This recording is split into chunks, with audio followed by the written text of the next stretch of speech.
Muy buenas tardes, maestras y maestros. Como cada martes con Grupo Loga, nos da muchísimo gusto recibirles en este espacio. Y hoy ya empezamos el mes de junio y el mes de junio lo vamos a dedicar al tema de evaluación. Qué importante tema para poder ir haciendo los ajustes que se necesitan para una evaluación más en un sentido formativo e integral.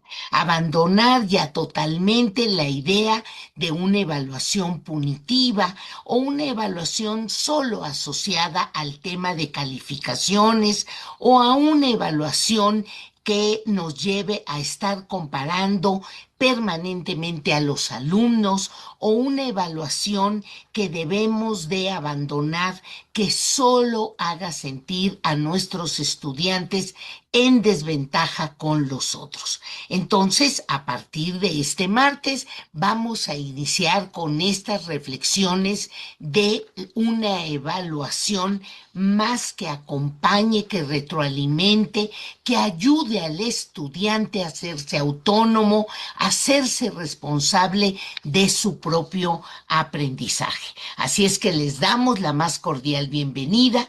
Les pedimos que en el chat de este sub nos digan de qué entidad nos acompañan y por favor aprovechen también este espacio para plantear en el chat sus reflexiones y sus preguntas. Y hoy nos acompaña el maestro Francisco Guízar, al que también le doy la bienvenida, y le pido a la licenciada Laura que por favor nos presente el currículum, la semblanza del maestro Guízar y además, ¿no? Que nos diga el tema que hoy va a abordar.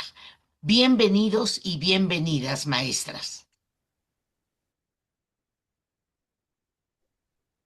Claro, doctora. Buenas noches a todos. Bueno, el maestro Francisco Soto Huizar es ingeniero en electrónica por el Instituto Tecnológico de Durango. Cuenta con maestría en educación media superior y superior por la Universidad de España de Durango, así como una maestría en comunicaciones y tecnologías educativas por el ILSE.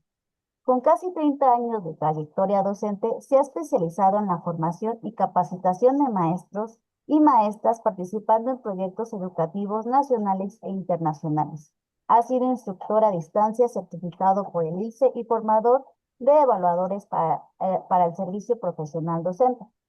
Ha participado como ponente en más de un centenar de conferencias, congresos y espacios académicos sobre actualización docente, evaluación educativa, planeación argumentada y nueva escuela mexicana. Actualmente forma parte de la Red Interamericana de Educación Docente de la OEA y se desempeña como docente titular de maestría en gestión y desarrollo educativo, además de ser docente en ciencias y matemáticas en la Escuela Secundaria Técnica número 3. Su trayectoria destaca por su compromiso con la innovación educativa, la formación docente y el fortalecimiento de los procesos de enseñanza y aprendizaje. Pues muchísimas gracias, doctor, y pues bienvenido.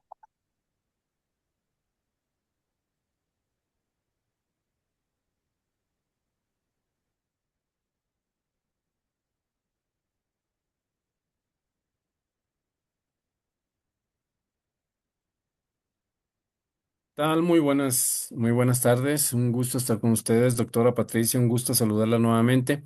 Sobre todo un gusto poder compartir con ustedes algo que ahorita pues lo tenemos ya muy vigente, lo que viene siendo la evaluación ante este inicio de cierre escolar. Yo creo que hemos platicado mucho, hemos trabajado mucho sobre lo que viene siendo formación y lo hemos venido viendo ya desde hace varios años. Pero no quisiera hoy volver a tratar y retratar aquello que ya hemos platicado muchas veces, sobre todo la cuestión de que en ocasiones tiene un sesgo político y hoy no quisiera hablar de nada por el estilo, sino quisiera trabajarlo un poquito más en lo que viene siendo la parte técnica o la parte metodológica para trabajar un poquito con lo que viene siendo la formación. Entonces, la intención de mi charla el día de hoy es ver algunos aspectos que hemos dejado de lado algunas de las veces de lo que viene siendo la evaluación y hablar de aquello que pudiera ayudarnos, algunos tips que nos pudieran ayudar para hacerlo de una manera más efectiva y sobre todo más práctica. Como decía la doctora, algo que pudiéramos trabajar en beneficio de nuestros muchachos, de nuestros alumnos, de nuestros niños. Entonces, en base a ese sentido, pues me permito iniciar y bueno, vamos a seguir con el protocolo de dejar toda la serie de preguntas hasta el final para poder trabajar con lo que viene siendo una serie de preguntas y comentarios al final de esta. Entonces, hoy trabajaremos lo que viene siendo la evaluación integral y vamos a darle un poco de enfoque a lo que viene siendo la evaluación formativa. Pero más que nada quisiera que platicáramos un poquito sobre lo que viene siendo la formación. Estos primeros minutos me voy a dedicar a ver un poquito de teoría para poder trabajar, darle contexto a lo que vamos a trabajar más adelante. Bueno, en educación secundaria, esto lo tomé nada más con educación secundaria, sé que hay maestros de primarias y preescolares, pero eh, la nueva escuela mexicana establece que se debe de evaluar de manera integral los conocimientos, habilidades y actitudes de los estudiantes con un enfoque formativo, inclusivo y contextualizado. Esto significa que la evaluación no se limita a los exámenes, que es lo que tradicionalmente veníamos haciendo durante hace mucho tiempo, dedicarnos nada más a los exámenes, sino que buscamos que se valore el aprendizaje académico, el aprendizaje socioemocional y la capacidad de aplicar saberes en la vida real. Entonces, yo creo que si nos regresamos un poquito a lo que vienen siendo los perfiles de egreso y los procesos de desarrollo de aprendizaje, pues ahí está, ahí está el meollo del asunto. Tradicionalmente, la escuela se ha encargado de formar personas, de formar seres, individuos, y los diferentes programas así lo han manejado. Actualmente también existe esa misma preocupación de formar a personas, a individuos que vayan a integrarse a una sociedad. Independientemente, palabras más, palabras menos, cada uno de los propios programas y planes de trabajo, pues han ido en ese sentido. Entonces, no nos olvidemos mucho de de esta situación. Vamos a formar personas en ese sentido y vamos a buscar la mejor manera para poder formar a esas personas. Entonces, en educación preescolar, haciendo un poquito de recapitulación, pues los criterios de evaluación se centran en aspectos que lo que viene siendo la motricidad, el lenguaje, la expresión creativa, y no hay un número como tal, sino que se evalúa precisamente el desarrollo de estos individuos donde los estamos preparando para un proceso más escolarizado en el que van a desarrollarse para aprender nuevos contenidos. Entonces aquí es más la parte socioemocional, la convivencia, el juego, la motricidad, enseñarlos a expresarse. Y si ustedes recordarán por ahí el acuerdo de evaluación, nos dice que este es un proceso evaluativo y que los niños no requieren de una calificación. De las mismas fases, las primeras fases también de educación primaria van en ese sentido, pero ya en la educación primaria los criterios de evaluación ya se enfocan ya más en unas áreas más prácticas, como viene siendo la comprensión lectora, el cálculo matemático, y conforme van avanzando, pues la expresión escrita, el pensamiento crítico, muy importante este aspecto, de tal manera que aquí ya importa ya un número en el cual nos mida cómo se está desarrollando o está evolucionando. No tanto con la intención de que reprueben, sino como un reflejo de qué tanta cantidad aprenden. Al menos hasta ahorita, algunas corrientes mantienen todavía lo que viene siendo la calificación. Sin embargo, hay algunas otras corrientes que ya están diciendo que no es necesaria una calificación. Y no me voy a meter a este debate, sino simple y sencillamente vamos a ver los dos enfoques, el cualitativo y el cuantitativo. Ya en la educación secundaria, recordaremos que ya se separan lo que vienen siendo los cuatro campos formativos, se separan en asignaturas, de tal manera que se vea un conocimiento más profundo en cada una de ellas. Sin embargo, pues sí, aquí premia mucho lo que viene siendo el número, la calificación, para ir midiendo los avances que se van teniendo en los muchachos. Entonces, yo quisiera hacer mucho énfasis en que la evaluación escolar la podemos tender en dos sentidos, lo que viene siendo la evaluación cualitativa y la evaluación cuantitativa. Creo que me está fallando aquí, bueno, independientemente, la evaluación cuantitativa y la evaluación cualitativa. Y vamos a ver los dos aspectos y me gustaría iniciar primero con lo que viene siendo la calificación, que se convierte en la emisión de un número de la medición de los avances del alumno, de tal forma que viene normada cuáles son los criterios para la emisión de ese número en el acuerdo del 1009 del 23, que nos especifica en las normativas de control escolar cuáles vienen siendo los criterios para acreditar los ciclos escolares. Pero bueno, básicamente la intención es medir los PDAs, o medir el desarrollo de avance de los PDAs. Y rara vez me he topado algunas indicaciones que lo que viene siendo cómo medir esos PDA, y ahorita lo vamos a desarrollar. La otra es la medición de lo visto en clase. Recuerden que todo lo que vemos en la clase no nada más es un aspecto de conocimientos que vienen en nuestro plan de programa, en los PDA, sino que muchas de las veces tenemos programadas actividades y lo que algunos autores llaman como el currículum oculto, que aunque nosotros estemos viendo un contenido y un desarrollo de aprendizaje, también estamos enseñándoles a los muchachos algunas otras habilidades. Y estas habilidades vienen normadas o vienen determinadas por lo que vienen siendo los perfiles de egreso y los ejes vinculadores. Así que no olvidemos que también esto puede ser motivo de una medición. Entonces, si vamos a hablar de las mediciones de los PDA y lo visto en clase, pues lo primero que tenemos que hacer es tomar el proceso, el PDA, el proceso de desarrollo de aprendizaje, y en base de eso, identificar el verbo que nos marca ese PDA según la taxonomía de Bloom. Ahorita vemos un ejemplo. Y esto es muy importante. Todos hemos visto la taxonomía de Bloom y para recordarles, pues los verbos los dividen en diferentes etapas, 5 o 6 etapas según la taxonomía que analizan, porque no nada más es la de Bloom, la de Marzano o algunas otras, pero todas se caracterizan porque tienen un verbo la definición del PDA.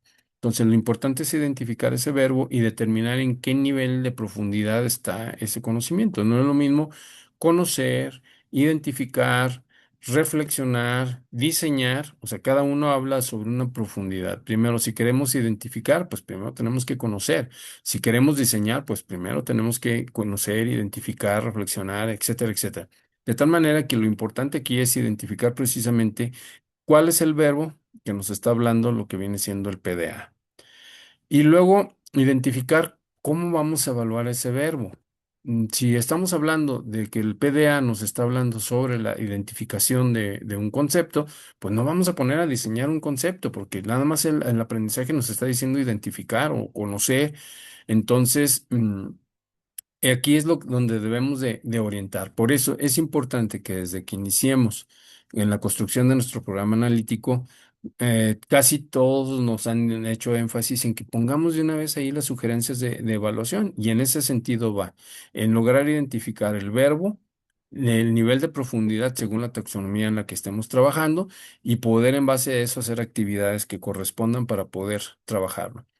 Y entonces sí, ya poder definir en base a este PDA, poder definir cuál va a ser el valor numérico en base al desarrollo obtenido con alguno de los instrumentos o herramientas que ya tanto nos han comentado.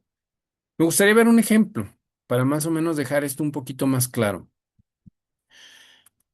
Tomado de cuarto grado de primaria, nada más lo tomé como ejemplo, el programa nos está marcando en el área de saberes, en el campo de saberes, y tomé del área de matemáticas el cálculo de perímetros y áreas. En tercer grado no se ven, por eso está el espacio en blanco, pero en cuarto grado sí. Y aquí venimos, ya vemos todo el PDA, distingue entre contorno y superficie de caras, de objetos dentro de su entorno y de figuras. Más adelante dice, reconoce el perímetro y más adelante estima y compara. Entonces, esto quiere decir que este PDA se está definiendo en tres verbos. El primero, distingue, que es lo que va a distinguir contornos y superficies.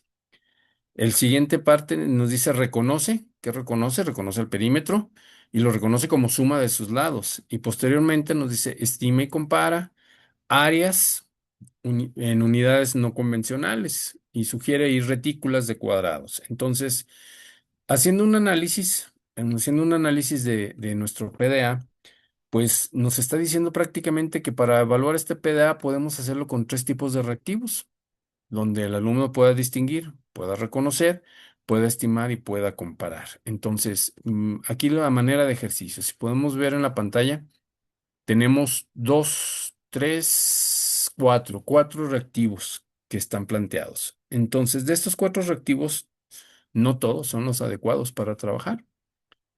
Recordaremos, me voy a regresar tantito para que lo puedan ver. Distingue, reconoce y estima. Distingue contornos y superficies, reconoce al perímetro como suma de sus lados, estima y compara. Entonces, si podemos ver en el que viene marcado como número 21, viene calcular una fórmula. Entonces, nuestro PDA no va hasta el cálculo, no va a calcular. Nuestro PDA se queda un poquito antes, por lo tanto, este reactivo no pudiera ser aplicable para estos PDA. El siguiente nos está pidiendo área. Aunque sí nos pide que estimemos un área, no nos está pidiendo que hagamos el cálculo del área. Entonces, también, si pusiéramos un reactivo como el número 22, en este caso estaríamos hablando de un reactivo que va por encima de lo que viene siendo nuestro PDA. Y en cambio, en el otro lado, el que viene con el número 6, nos dice qué figura tiene mayor superficie y nos lo está presentando en una hoja reticulada en cuadrados, y entonces sí, el alumno ya tendría que observar y hacer la medición estimada de cuál es el que tiene mayor superficie. Entonces, este reactivo ya se puede aplicar a lo que viene siendo nuestro PDA. También el 7, ¿qué figuras tiene menor superficie? Por consecuencia, también está haciendo la comparativa. Y si nos regresamos un poquito, estamos observando que vamos a la tercera parte, que es estima y compara áreas y unidades no convencionales. Entonces, el truco principal está aquí, en que nosotros reconozcamos el proceso de desarrollo de aprendizaje, y en base a ese reconocimiento, de que identifiquemos el verbo y qué es lo que se refiere el verbo, podamos nosotros hacer un reactivo que evalúe, que evalúe y mida el desempeño de lo que viene siendo este PDA en específico. Entonces, pocos autores he visto que se van a esta precisión. Ahora, ¿qué pasará si trabajamos de esta misma manera? Yo afortunadamente estuve en una escuela en la que pudimos hacer este cálculo, en lo que pudimos trabajar precisamente de esta manera. Y aunque al principio, el primer bloque, el segundo bloque, tuvimos la dificultad de poder hacer la comparativa de los exámenes, porque llegaba el docente y me presentaba el bloque de reactivos a evaluar. Tuvimos que acostumbrarnos de que había en nuestro examen de borrador, poníamos el PDA. Y ahí en el PDA, con el PDA podíamos analizar cuántos reactivos íbamos a poner para analizar y medir efectivamente el avance del PDA. Ahora, si hacemos un poco de memoria, recordaremos que todos los exámenes estandarizados que se nos aplicaron alguna vez, más los que no se nos puedan llegar a aplicar, van en este mismo sentido: tomar el PDA, identificar el verbo y diseñar un reactivo en este sentido. Entonces, si logramos hacerlo de esta manera, pues efectivamente vamos a enfocarnos a que nuestro alumno tenga una medición exacta y sea un reflejo real del avance, en un número del avance que estamos teniendo con nuestros PDAs en cada una de las asignaturas. Vamos a ver un ejemplo, otro ejemplo por ahí. Bueno, no, que también quiero hacer la observación. Estos los tomé de la red, estos ejercicios, así que no tengo nada en contra de los que lo hayan diseñado. Espero no toparme con alguno de ellos, pero es nada más un análisis de lo que estamos trabajando. Ahora vamos a trabajar en lenguas, en el campo de lenguajes, y vamos a trabajar con español. Y en este caso, tercer grado sí tiene contenidos, cuarto grado sí tiene contenidos. Y si ven y pueden identificar los verbos en este sentido, pues nos daremos cuenta que los de tercer grado se quedan en un nivel no tan avanzado como viene siendo el de cuarto. Y así debe estar diseñado todo el programa. Así que, pues conforme más van avanzando, pues los alumnos de quinto, sexto, secundaria, pues van a tener otro tipo de verbos un poco más de mayor profundidad. Entonces, para este PDA vamos a utilizar los de cuarto. Si se fijan, para el contenido, perdón, para el contenido de indagación, indagación sobre lenguas y en cada una de sus comunidades, pues tenemos varios PDA, todos relacionados con el mismo contenido, pero vamos a manejar los de cuarto grado. Y en los de cuarto grado es observa y reproduce expresiones. Otro sería identifica lenguas que se hablan en su municipio o su entidad. Reflexiona la relevancia que tiene para la vida el hablar y escribir según los contextos. Y un cuarto que dice identifica variantes de su lengua materna que se usa en comunidades. Entonces, si lo vemos, pues ya pudiéramos tener aquí cuatro reactivos que pudiéramos trabajar efectivamente. Pero los propuestos son estos que están ahí propuestos. Entonces, si los observamos, el primero son preguntas, bueno, todos son de preguntas de opción múltiple. ¿Qué significa que México sea un país con diversidad lingüística? ¿Qué es lo que vamos a evaluar en este reactivo? Pues en este reactivo vamos a identificar cuál es el significado de una diversidad lingüística. Y si nos regresamos aquí, pues ninguno de nuestros PDAs habla sobre eso. Observa y reproduce expresiones, identifica lenguas, reflexiona relevancia, identifica variables. Entonces, no aborda lo que viene siendo el primero. No quiero criticar ni juzgar porque probablemente el maestro que haya impartido, pues sí vio como concepto previo al contenido este tema. Sin embargo, el reactivo no define si el alumno logró adquirir el PDA o no lo logró adquirir. De la misma manera, tenemos el número dos. ¿Cuál de las siguientes es una lengua indígena que se habla en México? Entonces, aquí en el verbo es identificar o reconocer alguna de las lenguas. Y si nos regresamos acá, pues no, porque dice observa y reproduce expresiones, identifica lenguas de su municipio, reflexiona y identifica. Si este examen se lo hubieran aplicado a alguna de las comunidades del sur del país que todavía hablan náhuatl, estaría excelente porque sí está identificando ahí alguno de los lenguajes. Sin embargo, por ejemplo, acá en el norte del país difícilmente llegamos al náhuatl. Llegamos a algunas variables del náhuatl, como por ejemplo, donde yo estoy, ahorita estoy en el sur del estado de Durango, donde es mi escuela. Y ahí están comunidades tepehuanas, ODAMs, ellos se manejan como ODAM, que es una variable muy, muy lejana, no tan cercana a lo que viene siendo el náhuatl, pero surge de lo que viene siendo el náhuatl. Entonces, para mis alumnos no aplicaría este. Y de la misma manera, podremos hacer el análisis con el tercero. Selecciona la opción que contenga palabras de origen indígena. Entonces, identifica lenguas, observa y reproduce expresiones, pudiera ser que encajar aquí, observa y reproduce expresiones, y donde estamos identificando algunas de las expresiones que vienen siendo ya del lenguaje indígena. El otro reactivo que tenemos, el de la derecha, dice instrucciones, lee atentamente y elige la opción correcta, hace referencia a una medida de que representa la cantidad de lenguas existentes, variable lingüística. Igual nos quedamos en otro tema totalmente diferente. Entonces, es muy importante que logremos identificar de nuestro PDA el verbo para poder diseñar un reactivo o varios reactivos que nos permitan participar. Si estamos hablando de relacionar, pues entonces podríamos utilizar un ejercicio en el que relacione. Si estamos hablando de identificar, podemos utilizar un mapa y que identifique algunos estados, por ejemplo. Si estamos hablando de evaluar, pues entonces hacer una comparativa, en un caso en el que haga un alumno una comparativa.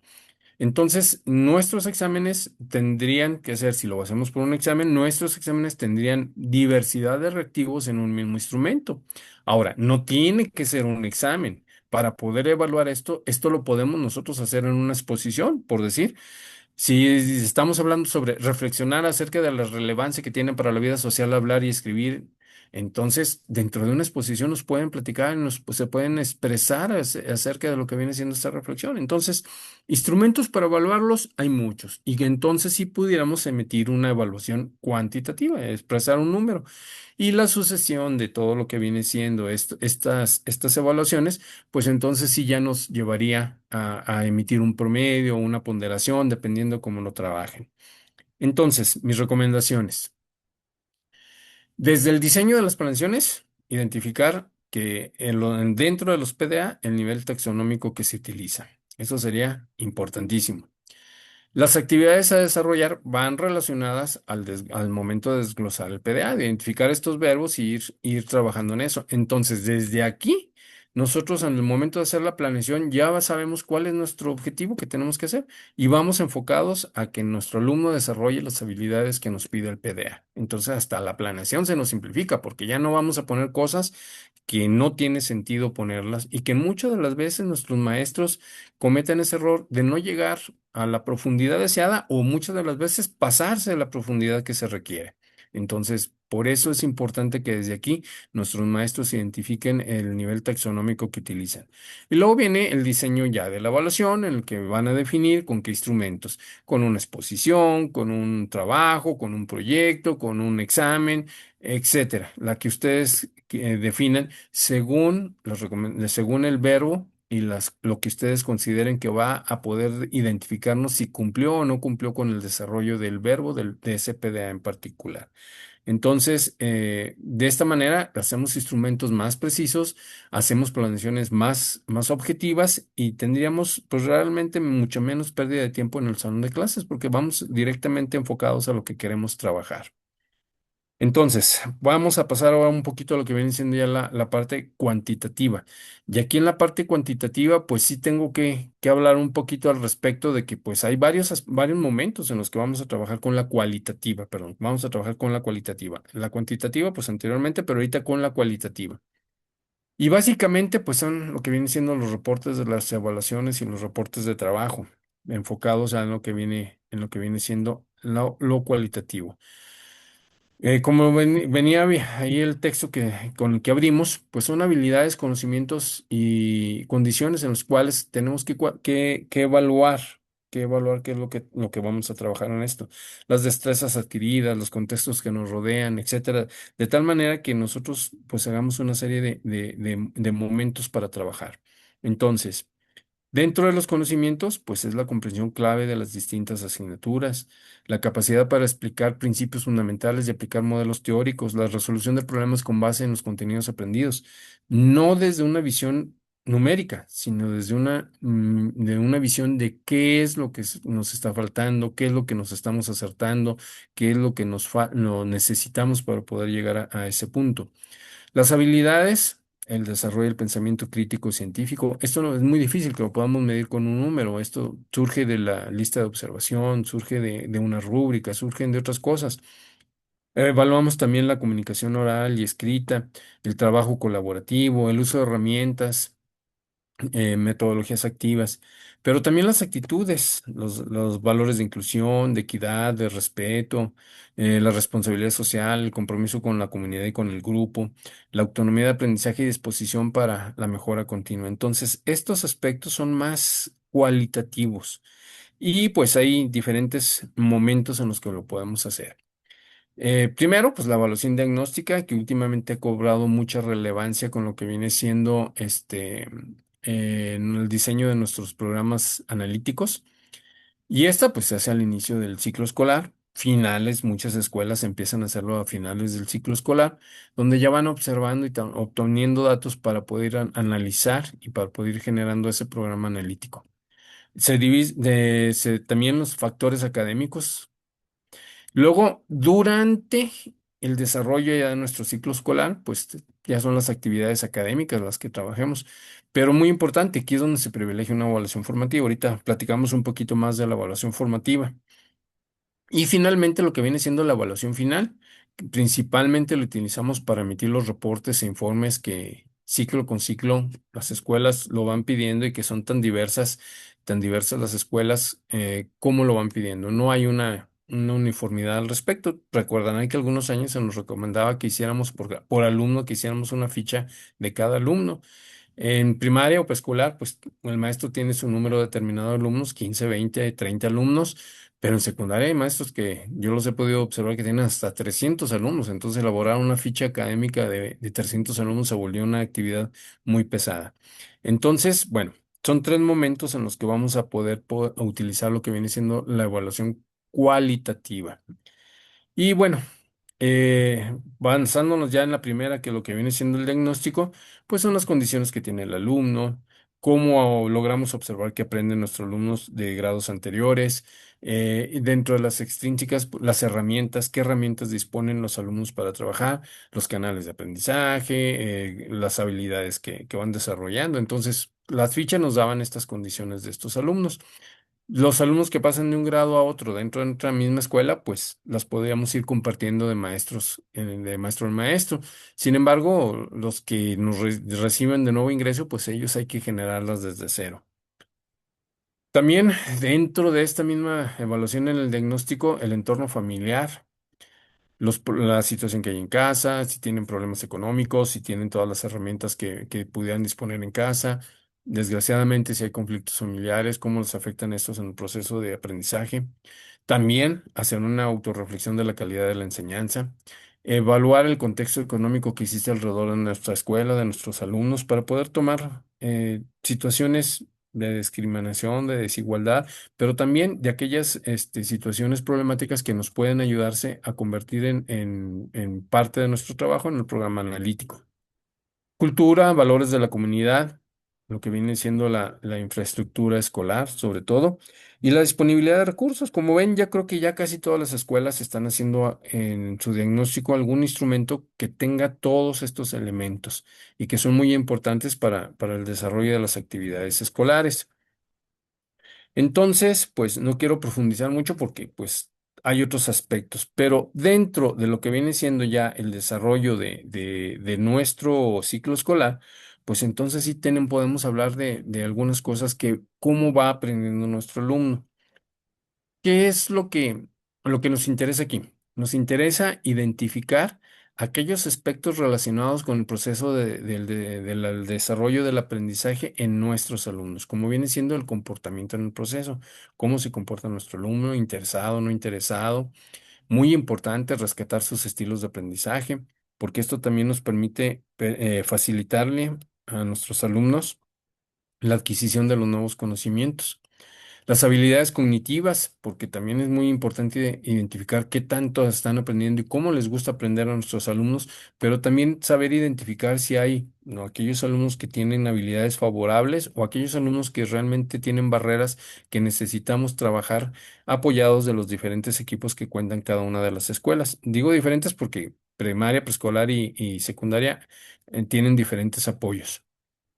Luego la motivación que tienen nuestros alumnos. Y esto va mucho de muchas regiones, inclusive aquí dentro del estado de Durango, donde está un servidor, tenemos comunidades que son muy motivadas en este sentido y los papás apoyan mucho a que los alumnos aprendan, pero también tenemos comunidades en las cuales no existe esta motivación, no existe esta ambición o son contados los alumnos que las tienen. Entonces también es parte de este proceso.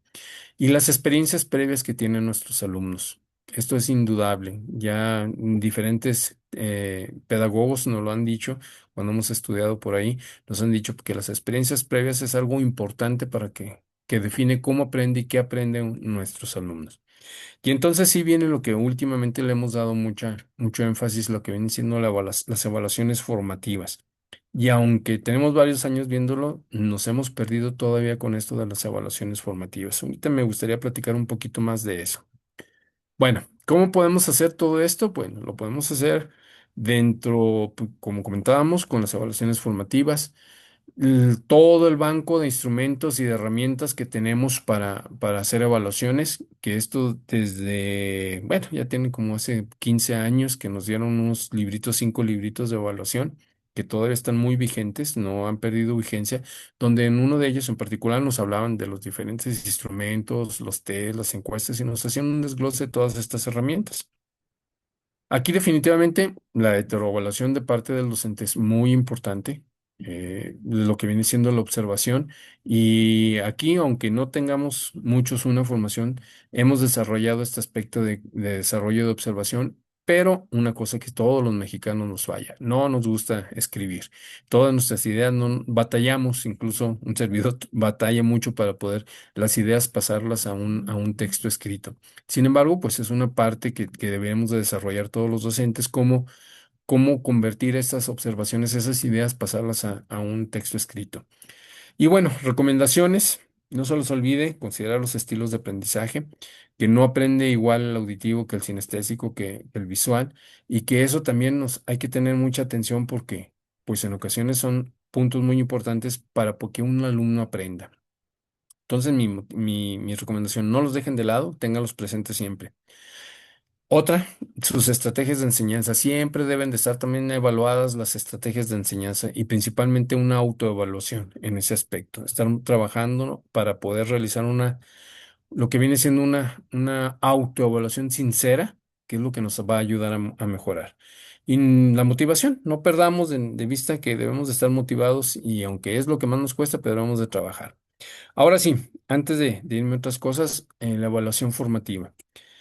Primero, y me ha costado mucho darme cuenta, pero el concepto de evaluación formativa todavía no lo tenemos muchos. La evaluación formativa es aquel proceso de evaluación que nos permite que el alumno, en este caso el individuo o el docente, nos permite hacer una reflexión clara de lo que se aprendió, cómo se aprendió, si alcancé lo aprendido o qué me faltó para lograrlo. Y este es la clave de la evaluación formativa. Este es el punto sustancial. Hacer que nuestro alumno dentro del proceso logre hacer esa reflexión sobre su propio proceso de aprendizaje y defina si aprendí, no aprendí y me faltó esto de aprender. O yo creo que podría mejorar si aprendo de esta manera. Entonces, cuando logramos esa formación, es cuando logramos, perdón, cuando logramos esa retroalimentación, que en el alumno logre ese proceso, es cuando logramos una verdadera formación, una verdadera evaluación formativa. Entonces, es muy importante que busquemos estrategias para trabajarlo. Bueno, una vez me dijo un maestro, estábamos platicando de un maestro, sí, yo evalúo formativamente. Perfecto, maestro, ¿cómo lo pones? Les pongo una carita en el examen, les pongo una carita, les digo muy bien o te faltó. No, me quedé, profe, creo que nos falta una parte del proceso, porque esa es tu percepción como evaluador sobre un examen, sobre un trabajo, sobre una actividad, pero no logras que el alumno haga una reflexión.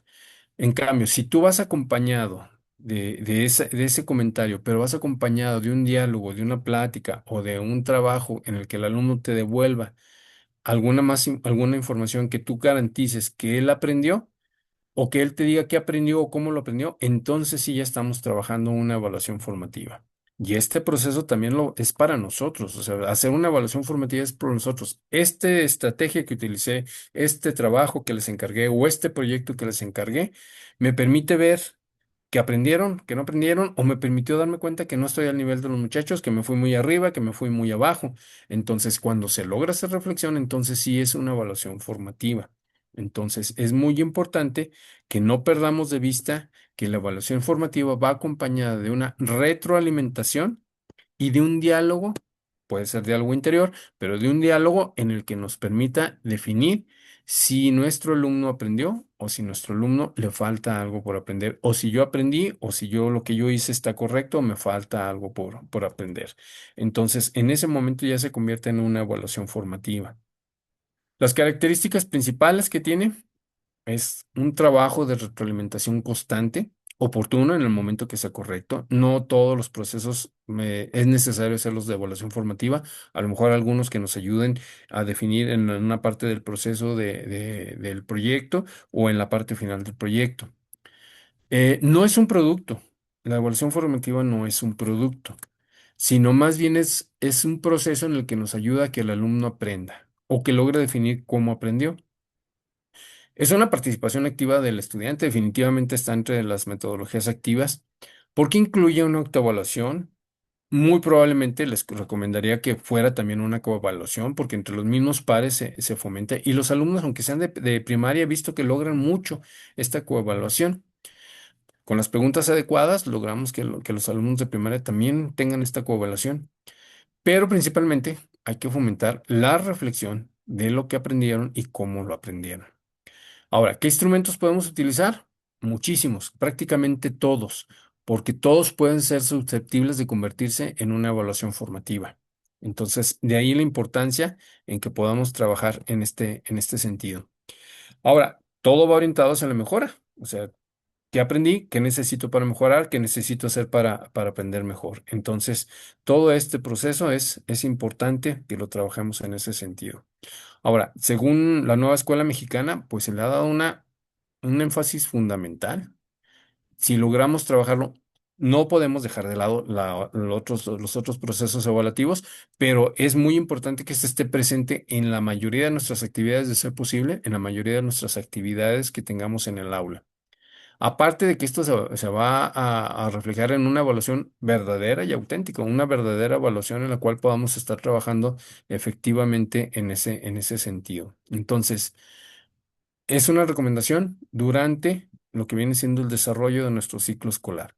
Y sobre todo una parte muy importante, no dejen de ponerlos en las actividades finales de nuestros proyectos o de nuestro ciclo escolar.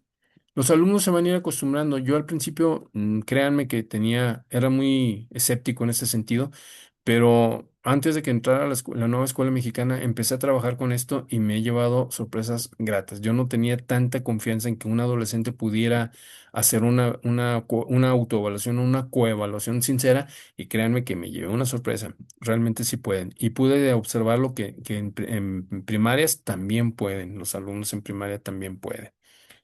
Bueno. Y luego ya finalmente, pues lo que nos han comentado muchas veces, hay que trabajar con los rasgos del perfil de egreso y los ejes articuladores. ¿Por qué? Porque estas son una parte muy fundamental de lo que viene siendo nuestro programa. Si saben, si vieron ustedes, tenemos nuestros rasgos del perfil de egreso y nuestros ejes articuladores que nos brindan la oportunidad de definir qué tipo de persona queremos formar al término de nuestra educación básica. Y durante este proceso debemos de ir formándolos. Entonces debemos de tener muy presente que podemos trabajar sobre eso, inclusive actividades específicas que no vengan en nuestro programa, pero que permitan trabajar rasgos del perfil de ingresos serían fundamentales. Y una cosa que poco a poco lo estamos perdiendo, lo que viene siendo el pensamiento crítico, no dejemos que caiga. Yo creo que también va a ser muy importante, como viene siendo la lectura y la escritura, también el pensamiento crítico que cada vez se va perdiendo más. Entonces, hagamos una reflexión al respecto y no dejemos que se vaya de lado. Y bueno, lo que vienen siendo los procesos de aprendizaje.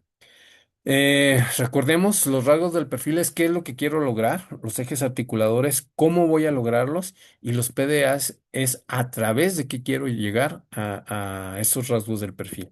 Entonces, las tres partes son fundamentales en el diseño de lo que viene siendo nuestro programa analítico, pero también no podemos perderlo de vista que son partes fundamentales de los procesos que debemos de evaluar. No quisiera abordar tanto porque me gustaría que hubiera un espacio para preguntas y respuestas, así que en este caso me brinco un poquito a esto. Los procesos, pues evaluaciones y coevaluaciones, los alcances lo podemos ver con instrumentos como la observación y las encuestas, las características de trabajo podemos evaluarlos con estilos de trabajo, dificultades y logros. Y evaluaciones, recomendarles técnicas de evaluaciones como heteroevaluaciones, coevaluaciones, autoevaluaciones y si ustedes definen algún otro instrumento. Entonces, ya para dejarlo hasta aquí. Al final, pues una evaluación cualitativa, pues lo vamos a hacer de cómo se reportan y cómo se desarrolla, de reportar cómo se desarrollan los procesos de aprendizaje y los resultados obtenidos. Importante que si nuestra escuela nos pide fichas de trabajo de cada alumno, pues a este es el momento en los que los pudiéramos entregar. Entonces, de mi parte sería la información y creo que nos queda un muy buen espacio para preguntas y respuestas para no excedernos en el tiempo. Y creo que le cedo los micrófonos para si hay algunas preguntas o respuestas por ahí, preguntas para tener por ahí.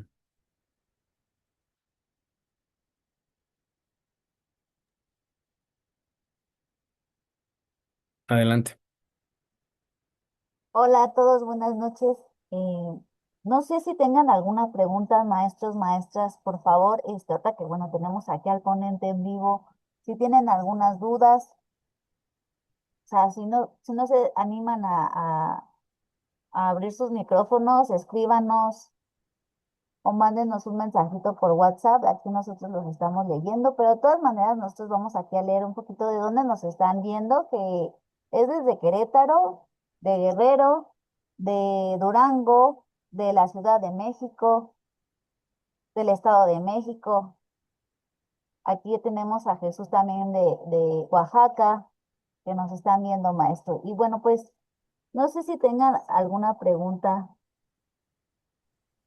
Bueno, si no, pues nosotros aquí sí tenemos algunas dudas, maestro. Adelante, adelante, los Bueno, escucho. tenemos dos preguntas, que queremos hacerle y bueno, una de ellas es, ¿qué recomendaciones daría a los maestros o maestras que desean fortalecer sus prácticas de evaluación formativa integral en el marco de la NEM?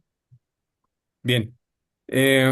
Como comentábamos, una parte muy importante es lograr que el alumno llegue a esa reflexión o que nosotros en nuestro proceso de análisis lleguemos a esa reflexión. ¿Qué aprendimos? ¿Qué nos faltó de aprender? ¿Cómo lo aprendimos? ¿Y cómo podemos mejorar?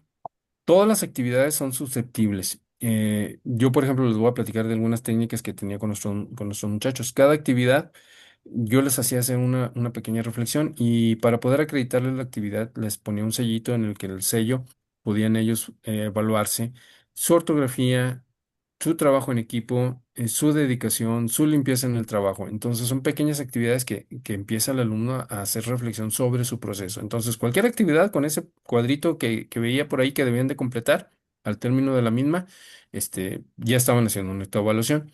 Pero dentro de lo que viene siendo el desarrollo del trabajo, eh, había en el Inter, les ponía alguna reflexión de qué podemos hacer para mejorar nuestro proyecto. Ya habían diseñado su proyecto, ya habían diseñado la estrategia, y a mitad del trabajo, a ver, ¿qué puedes hacer para mejorarlo? ¿Lo que estás haciendo te va a servir? ¿Vas a llegar al objetivo o no vas a llegar? ¿Qué tienes que cambiar? ¿Qué tienes que modificar? Entonces, con ese diálogo el muchacho ya empieza a reanalizar su proyecto y básicamente pues evaluarlo y el equipo de trabajo tendría que evaluarlo para ver si continúan o si hacen algunas modificaciones. Pero al final del trabajo, una de las preguntas era, después de su exposición, de su trabajo escrito o su actividad, ellos tenían que reflexionar qué les faltó o qué falló. Y la calificación no la otorgaba yo directamente, sino que les dejaba un espacio en que los otros equipos podían emitirles una calificación a ellos. Pero la condición era de que les dijeran qué les faltaba para mejorar. Entonces, los alumnos, en un punto de reflexión de alguna exposición, ellos mismos comentaban, oh, es que no nos gustó esta exposición por esto, o es que esta nos hizo muy padre porque presentaron muy bien los gráficos, etcétera, lo que surja. Aunque sea un comentario simple, les ayuda en esa coevaluación, les ayuda a mejorar y autorreflexionar de lo que fueron aprendiendo. ¿Qué logran? Pues que logran una comunicación entre el grupo. Hay que tener cuidado, siempre va a haber obstáculos en esta comunicación, pero se logra una comunicación más asertiva entre ellos, pero sobre todo la certeza de que entre ellos mismos se están enseñando y están aprendiendo. Entonces, actividades de este tipo pueden ponerlas, hay muchas, y pueden ponerlas durante el desarrollo de sus proyectos, de sus actividades o de cualquier ejercicio que pongan en clase. Bueno, muchas gracias, maestro. Aquí la maestra Fátima Robles nos dice, hola, soy Fátima de Ciudad de México. Mi pregunta es, en el caso de que tengamos un grupo con estudiantes que tienen niveles muy distintos en un tema dado, ¿cómo podemos abordar el tema en cada etapa? Lo pregunto también por lo que comentaba de que podemos irnos muy arriba o muy abajo en el tema y luego tengo estudiantes muy arriba que se aburren demasiado si la explicación es baja y viceversa, como los con los estudiantes que necesitan más atención. Saludos y gracias por su conocimiento compartido. Muchísimas gracias, maestra Fátima. Gracias, maestra Fátima. Sí, yo creo que a todos nos pasa. A todos nos pasa de que tenemos que, al momento de estar diseñando una estrategia, tenemos que estar diseñándola y que nos topamos aquellos alumnos muy avanzados o que aprenden rápido y aquellos alumnos que tenemos dificultades. Es, una de las recomendaciones que más se han comentado y que más hacen es el trabajo con tutores, con alumnos tutores. En un tiempo se le dio mucho énfasis y se obtienen buenos resultados. En ocasiones yo lo he aplicado cuando tenemos esa situación con algunos tutores en los cuales les encargo la actividad a todos, pero estos muchachos o estos alumnos terminan muy rápido. Entonces, les pido que me ayuden. Cuando ya veo que tienen su actividad terminada, que está correctamente terminada, entonces le pido que me ayuden y que ellos mismos elijan. A mí me ha funcionado así. Elige alguno. Yo les señalo algunos 5 o 6, digo, ¿con quién te llevas bien? Dice, pues con él me llevo padre. Entonces ayúdale. Acércate con él y ayúdale. No le digas la actividad, tú ya la resolviste, pero ayúdale a ver qué dudas tiene. Y si tiene dudas, vienes y me cuentas. Y de esa manera, pues entre pares, los alumnos se han ayudado, identifican dudas, me comentan más concretamente cuál es la duda en particular y vamos trabajando con eso. Cuando son varios niveles, entonces sí me ha tocado encargar en algunos grupos actividades diferenciadas. El mismo tema, el trabajo para presentar los resultados de su análisis, de su actividad en el proyecto que estamos trabajando, pues a uno les pido que me lo presenten de una manera, pudiera ser un sociodrama, pero principalmente los que van más rezagados no van a hacerme un sociodrama. Entonces yo les pido que me hagan unas cartulinas, que me lo presenten en cartulinas o inclusive en un trabajo por escrito. Entonces, siendo el mismo proyecto, pero la definición de los productos son diferentes. Sin embargo, todos abarcamos lo que viene siendo el mismo PDA, con diferentes productos según las capacidades que ellos tengan para otorgar la resolución de los resultados. Entonces, son algunas de las técnicas que me ha tocado utilizar que sí, sí, sí, efectivamente, no son fáciles, pero funcionan, funcionan. Ya después de que nos atrevamos también nosotros como maestros, nos atrevamos a vencer ese miedo a poner trabajos diferenciados, de dejar la confianza en los alumnos, créeme que sí funciona. Entonces, inténtenlo, no queda de otra más que intentarlo. Depende de las características de sus alumnos, elijan la que ustedes consideren sea la más correcta. Espero, maestra Fátima, que con esto le haya dejado un poquito más clara la pregunta que hizo. Bueno, pues muchísimas gracias, maestro. No sé si la maestra Carlota Guadalupe quisiera preguntar algo porque la vi con, bueno, que tiene el micrófono abierto. No sé si tenga alguna duda, maestra. Y también vi algunas manitas ahí, levantadas, pero ya no pude ver quién estaba. Si por favor quisieran, ya para Sí, terminar. me interesa hacer una reflexión en cuanto a lo que comentaba el maestro Wizard, de que estamos dejando de lado el pensamiento crítico. La cuestión es que la evaluación para el aprendizaje, con propósitos de aprendizaje, tiene como fundamento el pensamiento crítico. Es decir, no es la evaluación más del pensamiento crítico, sino es a partir de la evaluación, es una vía para que precisamente analicemos y criticar en el sentido de analizar para mejorar. Entonces, practicando el tipo de evaluación para el aprendizaje, con propósitos de aprendizaje, estamos fomentando la autocrítica, la crítica entre pares y la evaluación heterónoma, es decir, la evaluación que viene del profesor, que viene externo a los propios estudiantes. ¿Por qué? Pues porque el perfil nos propone que ayudemos a que nuestros estudiantes se formen como ciudadanos críticos. Y entonces, la evaluación, si no conoces lo que haces, si no sabes lo que haces, si no analizas lo que haces, no puedes valorarlo. Y tendrás que valorarlo con objeto de que tengas precisamente la conciencia analítica de lo que estás haciendo y no lo que te falta solamente, sino todo lo que has avanzado. La técnica del vaso vacío y del vaso medio lleno es fenomenal. Normalmente yo utilizo el ¿has logrado esto? Hasta aquí. Vamos, hay camino que caminar, pues sí. Yo tengo 80 años y tengo que seguir estudiando. Así es que yo creo que vale la pena rescatar la idea de que hacer la evaluación con propósitos de aprendizaje tiene el origen y la finalidad de ser críticos. Gracias. Así es, maestra, coincido plenamente en ese sentido.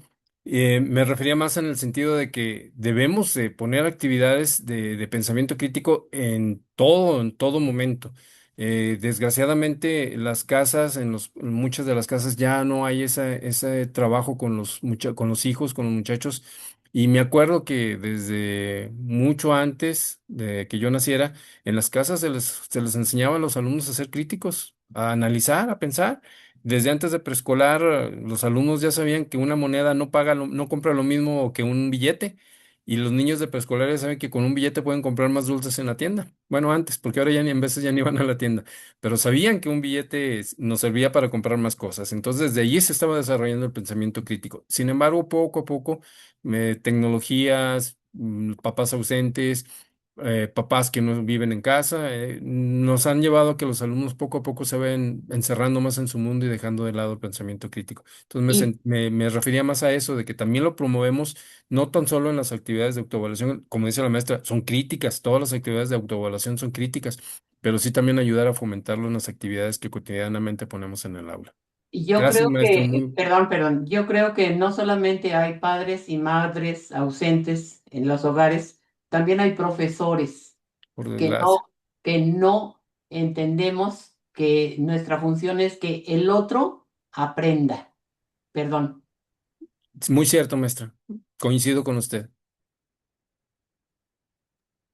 Bueno, pues muchísimas gracias, maestra Carlota, por su aportación y bueno, nuevamente muchísimas gracias a usted, maestro Francisco. Y bueno, pues ya para terminar, ¿alguna otro comentario que quisiera decir, maestro?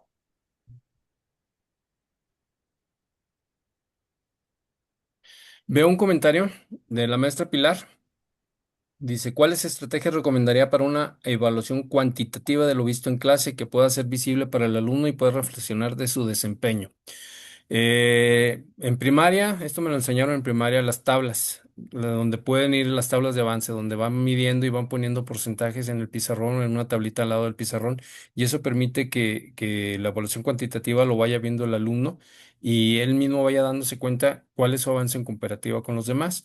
No, muchos no les gusta porque están evidenciando al alumno, es cierto, pero otra pudiera ser que esa tabla fuera dentro de su propia libreta o dentro de un espacio, entonces vamos a contar cuántas actividades. En mi caso, trabajamos mucho con firmas de actividades acreditadas, entonces vamos a ver cuántas actividades tenemos acreditadas a un bloque de trabajo y que le permitan al alumno darse cuenta si van bien, si van mal y llegar a convenios con los alumnos para que me entregaran actividades que se quedaron en el proceso. Entonces, para mí eso me ha funcionado, maestra Pilar, entonces no sé si también le serviría a usted. De nada, maestra Pilar.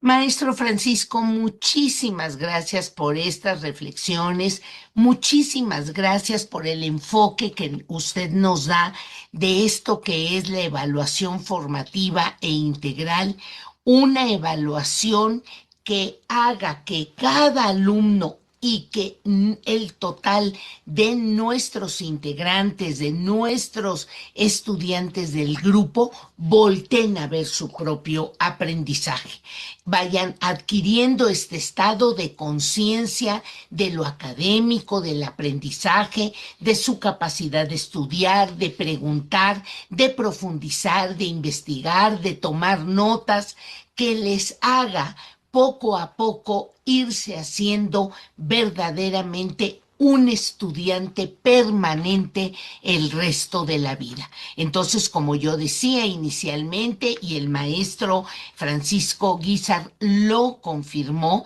es importante plantear los avances paulatinos que va haciendo nuestro estudiante, es irle ayudando a cada uno de los estudiantes a identificar qué le hace falta. Es también importante que el estudiante vaya sobre todo experimentando éxito, vaya experimentando esfuerzo, vaya experimentando satisfacción en aprender. Esa es la clave de la retroalimentación que tenemos que dar en esta evaluación formativa e integral. Maestro Francisco Guízar, muchísimas gracias. Maestros y maestras que hoy nos acompañaron, muchas gracias también. Y nos vemos el próximo martes con Grupo Loga, que seguiremos pensando y reflexionando sobre el tema de la evaluación. Hasta la próxima. Nos vamos a Galería para despedirnos. Muchas gracias.